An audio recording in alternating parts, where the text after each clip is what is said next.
Estos son algunos de los tips más leídos en internet de por qué tu piso puede estar quedando con mal olor después de limpiarlo.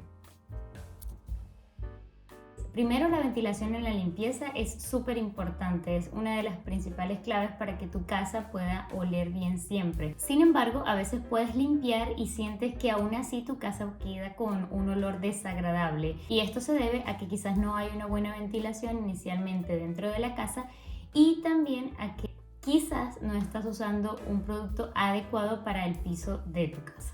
Si usas productos inadecuados para limpiar el piso de tu casa, puede ser que estos no se sequen correctamente y lo que ocasionan es que quede un mal olor dentro de la habitación que hayas limpiado. Uno de los primeros tips es que puedas ventilar la casa antes y también después de limpiarla, es decir, después de limpiar el piso, cuando el producto que hayas colocado sobre este esté húmedo, para que este se seque fácilmente. Entonces, para que tenga sentido lo que estás haciendo, lo primero que debes hacer es limpiar el polvo de todas las áreas de la casa. Luego que limpies el polvo de los muebles, del sofá, de donde está el televisor, entonces vamos a limpiar el piso.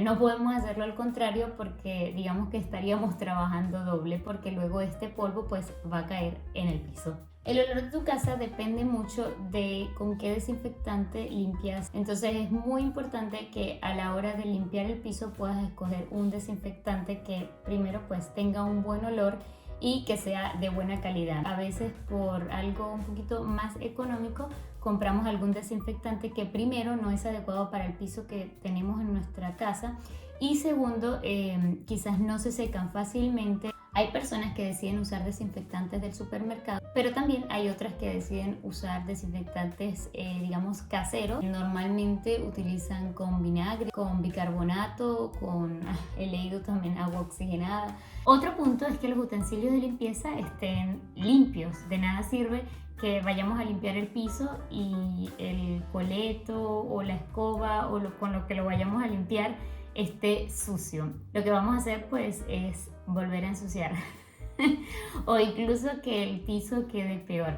A veces, cuando terminamos de limpiar el piso, no hacíamos los utensilios con los que lo limpiamos, y bueno, entonces lamentablemente estos acumulan un olor, y si no están bien lavados, cuando los volvamos a usar pues van a dejar ese olor a trapo sucio. Entonces, importante es que los utensilios que usemos para limpiar el piso pues estén limpios. Entonces, la forma correcta de limpiarlo es que, por supuesto, tengamos agua limpia disponible para poder lavar el coleto, la fregona, lo que usemos para limpiar. Bien, en ocasiones solemos limpiar el piso de toda la casa con el mismo, digamos, trapo, el mismo coleto, la misma fregona, y sin lavarla ni siquiera una sola vez. Entonces es importante que cuando vayamos a limpiar el piso pues tengamos bien sea un tubo de agua para poder lavarlo, jugarlo, o pues lavarlo bien con jabón si ya limpiamos una habitación, y poder tenerlo limpio para limpiar la siguiente habitación.